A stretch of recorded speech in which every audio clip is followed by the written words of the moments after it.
So guys, meron na naman akong bagong mai-recommend sa inyo na mga sizzling meals. Sobrang solid nga nito mga mi. At dito nga lang yan sa may Manong's Fred Sizzling. Dito lang yan sa may Soma Market, Bacoor, Cavite. Sa katabi nga lang ng Manong's Fred, bumili kami ng favorite namin drinks na lemon. Sa akin nga ay lemon at sa kanya naman ay mango with Yakult. So wag na natin patagalin to, tara kain na. Sobrang solid nga nito mga mi. Ayan, ang in-order ko nga pala dyan ay double patty with Java rice. Talaga namang mapapasok ka sa init niya.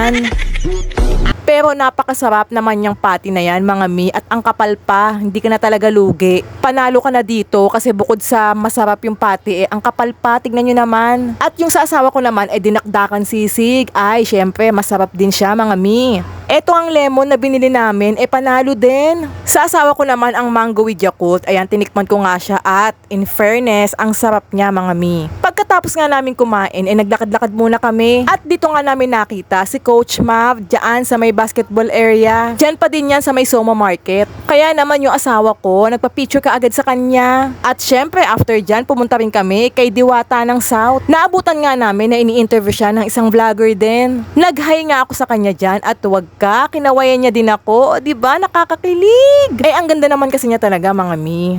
At syempre, tinikman ko nga rin tong smoking ball na to. Sobrang curious lang kasi ako sa lasa nito. Actually mga mi, wala namang something special sa kanya. Nakakatuwa nga lang kasi siyang kainin kasi nga umuusok lalo sa bibig, di ba? Tsaka ang lamig niya sa bibig. Game.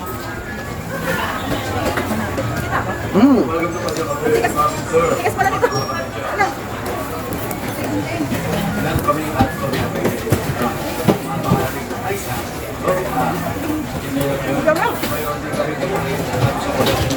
Malamig. Kapag pa hindi. Okay lang. Ha? Siyempre, pinatikim ko din yan sa asawa ko at sabi niya nga, lasang candy nga lang daw siya. So, yun lang for today's video mga mi. Till my next vlog. Bye! Thanks for watching!